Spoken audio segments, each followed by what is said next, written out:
조갑제 TV 시청자 여러분 안녕하십니까. 2018년 12월 7일 금요일입니다. 마키아벨리가 이렇게 말했습니다. 권력자가 피해야 할 게 두 개가 있다고 했습니다. 하나는 경멸을 받는 것과 원한을 사는 것이다. 경멸을 받는 것과 원한을 사는 것을 동시에 하면은 결국 그 권력이 무너진다, 이런 이야기입니다. 지금 문재인 대통령이 우리 국민들로부터 받는 비판적 여론 중에는 경멸과 원한이 섞여 있습니다. 문재인 대통령의 국정 수행을 따라가다가 보면은 웃을 때가 많습니다. 이건 코미디가 아니냐 하는 생각이 들 때가 있습니다. 그리고 아니면 말고식이 많아요.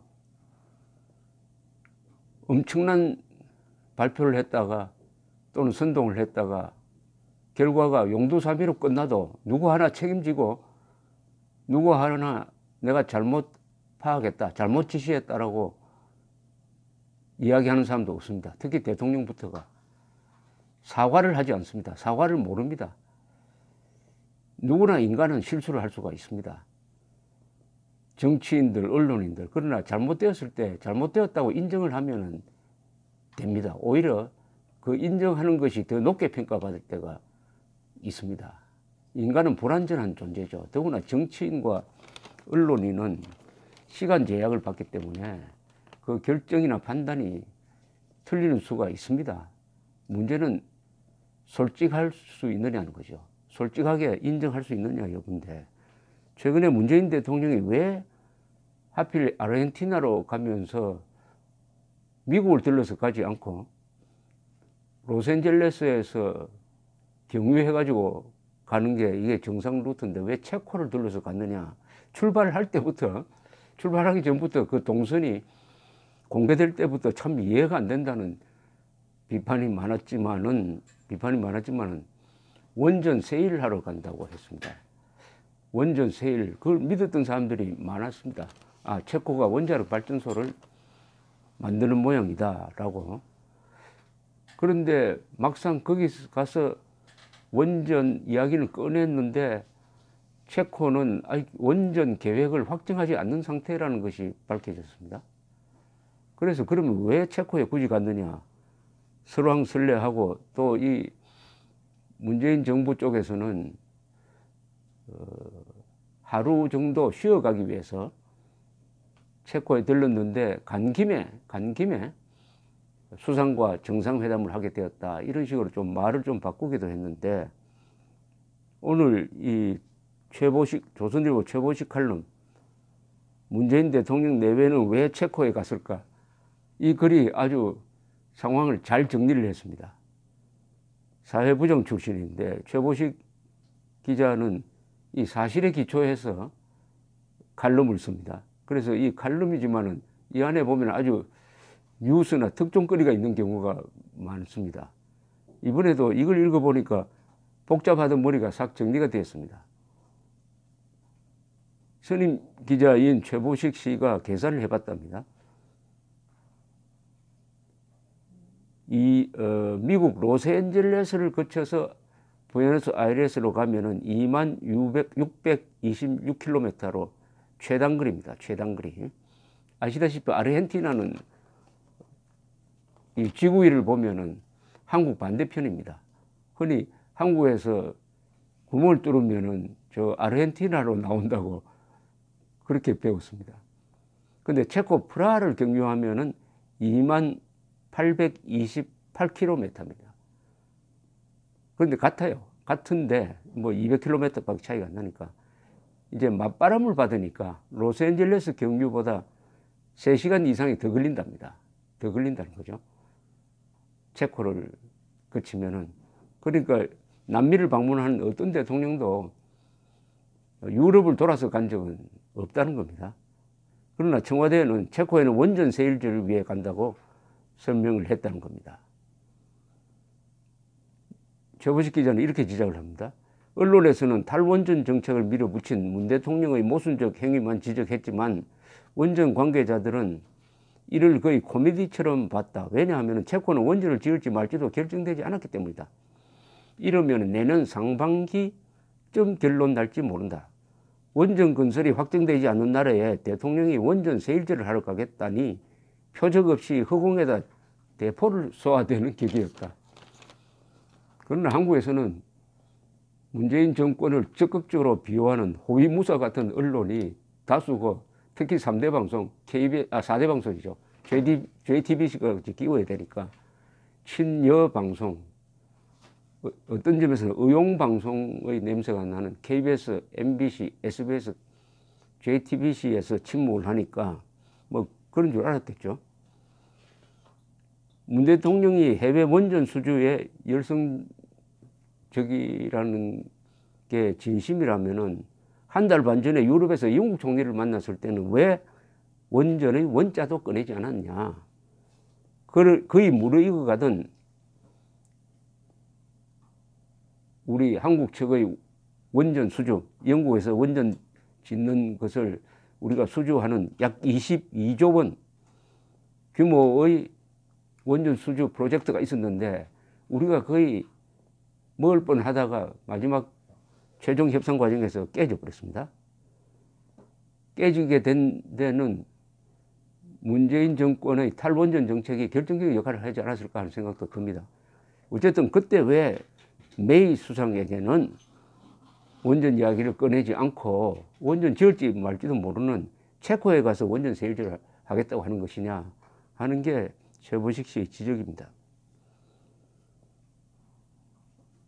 만화 같은 재난 영화 판도라에 크게 감동하고 국민 안전을 위해 탈원전을 외쳤던 그가 체코 총리 앞에서는 이렇게 이야기를 했답니다. 한국은 지난 40년간 원전을 운영하면서 단 한 건의 사고도 없었다.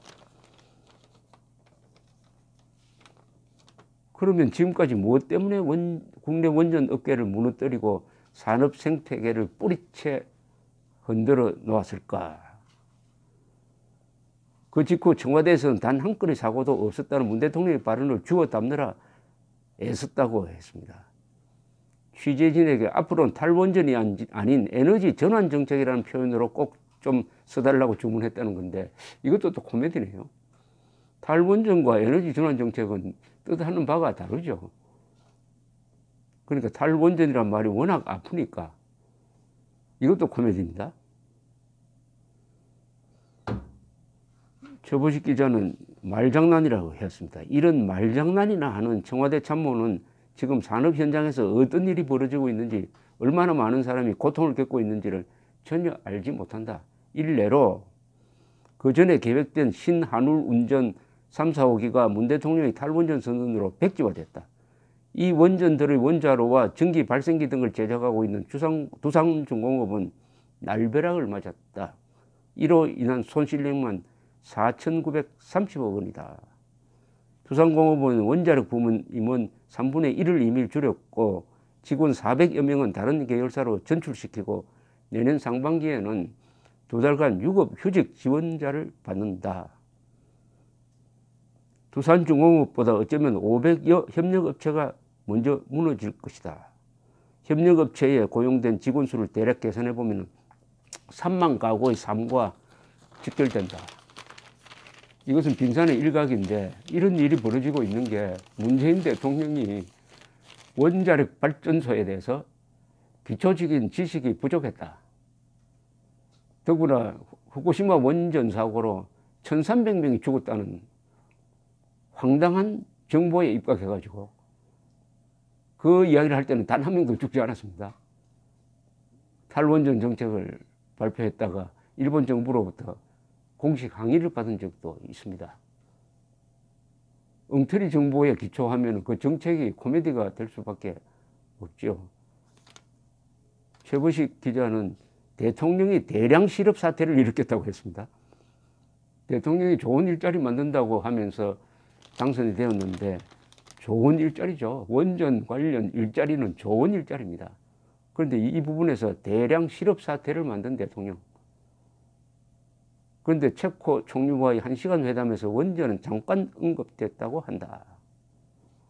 애초부터 회담 의제가 될 수 없었던 것이다. 체코 방문 목적이 모호해지자 외교부가 나서서 전용기의 중간 급유 때문이란 말을 해가지고 그 목적을 슬쩍 바꿔버렸습니다. 이것도 좀 우스운 게, 한 번 체코를 경유하면 기름값이 2,300만 원이 더 든답니다. 최보식 기자의 계산입니다. 이 사회부 기자가 이런 직구전 계산을 하는 수가 있습니다. 2,300만 원이 더 들었답니다. 자, 이제 본론인데, 돈과 시간 낭비를 하고 더욱이 체코 대통령도 없는 시기에 왜 굳이 가야 했을까? 청와대 관계자는 이렇게 답했다. 문 대통령이 체력 관리를 위해 도중에 하루 쉬어가기로 했다. 나라를 고르다가 마침 체코가 원정 계획도 있고 겸사해서 더 이상은 모른다. 체코가 들으면 상당히 기분 나쁘겠습니다. 체코 정부가 이 이야기를 들으면 체력 관리용 나라가 되어버렸습니다. 체코가. 프라하가. 청와대 공식 블로그에는 체코행에 대해 더 심정이 가는 답이 있다고 최보식 기자는 이야기합니다. 비투스 성당 황금문은 원래 일반인이 출입할 수 없게 되어 있지만 이번 문재인 대통령의 방문을 위해 체코 측에서 특별히 개방하는 것입니다. 그렇게 써져 있답니다. 청와대 공식 블로그에.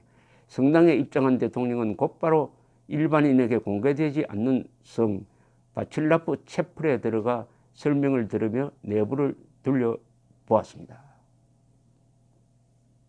이게 자랑일 수 있습니까? 보통 사람한테 안 보여주는 것을 특별히 볼 수 있었다.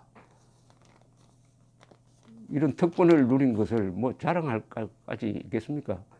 사람이 먼저다라는 게 이분들의 철학인데, 일반인이라는 사람이 있고 또 대통령이라는 사람이 따로 있다는 이야기 아니겠습니까?